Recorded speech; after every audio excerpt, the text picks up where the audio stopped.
Αγαπητέ κύριε Πρόεδρε της Διαμεσογειακής Επιτροπής της ΕΠΜΑΡ, κυρία Αντιπρόεδρε,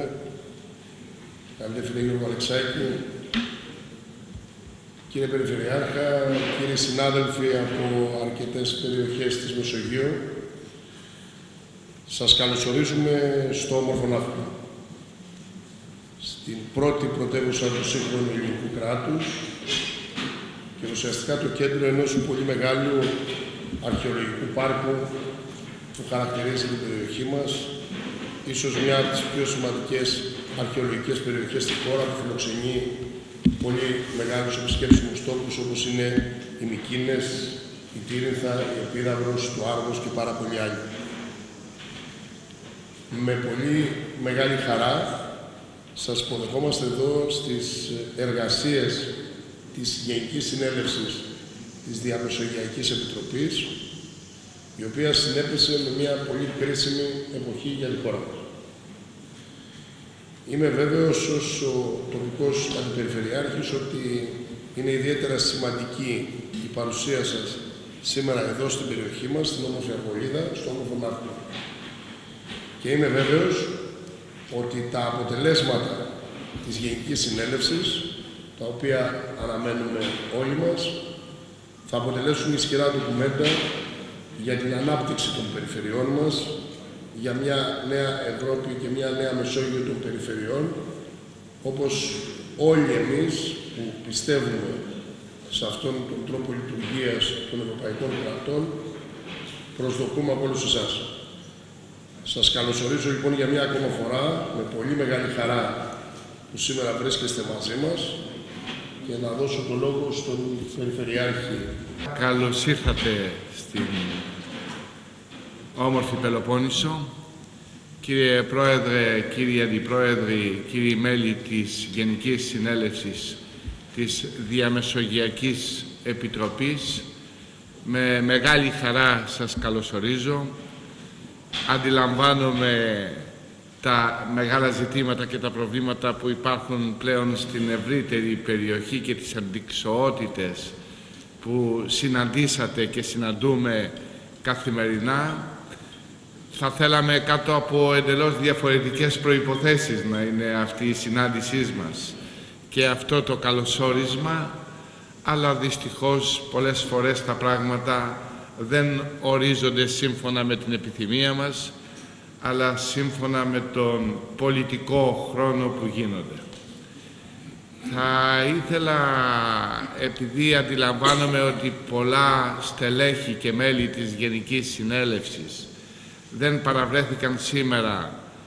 φοβούμενοι τα γεγονότα τα οποία τρέχουν, να σας διαβεβαιώσω ότι δεν υπάρχει κανένα πρόβλημα, δεν υπάρχει κανένα ζήτημα. Η περιφέρειά μας, η χώρα μας, είναι μια ασφαλής χώρα, μια ασφαλής περιφέρεια, όπου οι κάτοικοι και οι πολίτες οι οποίοι μας επισκέπτονται θα πρέπει να νιώθουν εντελώς ασφαλείς, σαν να είναι στο σπίτι τους. Η Πελοπόννησος είναι η ψυχή και το κέντρο της Ευρώπης, όχι μόνο στην ιστορικότητα και στην εξέλιξη του πολιτισμού, αλλά κυρίως γιατί αποτελεί την περιοχή όπου σμίξανε πολλοί πολιτισμοί, ήρθαν σε επαφή, συνεννοήθηκαν μεταξύ τους μέσα στα πλαίσια όχι μόνο της Ευρωπαϊκής Υπήρου, αλλά μέσα στα πλαίσια της Μεσογείου ως κοιτίδας του ευρύτερου πολιτισμού, του λεγόμενου δυτικοευρωπαϊκού πολιτισμού. Γι' αυτό θα ήθελα να μεταφέρετε την άποψή μου ότι η περιφέρειά μας και η χώρα μας, ανεξάρτητα από τα πολιτικά γεγονότα τα οποία συμβαίνουν και τα οποία ασφαλώς και δεν θα θέλαμε σε καμία περίπτωση να φτάσουν σε τέτοιο επίπεδο κρισιμότητας, είναι μια ασφαλής και φιλόξενη περιοχή. Χαίρομαι ιδιαίτερα γιατί η προετοιμασία αυτής της συνέλευσης, παρόλο που γίνεται σε δύσκολο χρόνο, κύριε Πρόεδρε, είναι όμως ευκαιρία να ξαναδούμε στο μυαλό μας τα προβλήματα της Μεσογείου, γενικότερα τα μεγάλα προβλήματα που συναντούν οι παράκτιες περιφέρειες. Χαίρομαι όμως ιδιαίτερα γιατί το έργο της σημαντικής δομής του δικτύου των παρακτίων περιφερειών της Ευρώπης έχει ένα πολύ χρήσιμο έργο να παρουσιάσει όλα αυτά τα χρόνια της δραστηριότητάς της. Προβλήματα μείζωνας πολιτικής σημασίας, όπως είναι η ευρωπαϊκή περιφερειακή ανάπτυξη, όπως είναι οι πολιτικές συνοχής. Είναι θέματα τα οποία είναι στην καθημερινή σας ατζέντα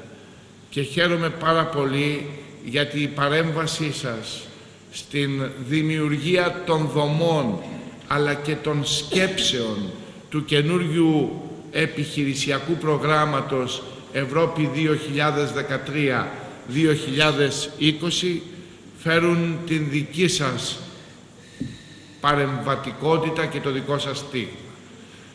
Είμαι γνώστης όλης της προσπάθειας που την μεταφέρει ο καλός μου συνεργάτης και μέλος του δικτύου, ο κύριος Παπαφωτίου, τη μεγάλη προσπάθεια που καταβάλατε ώστε να εξορθολογιστούν οι πολιτικές συνοχής στο επίπεδο της περιφερειακής ανάπτυξης.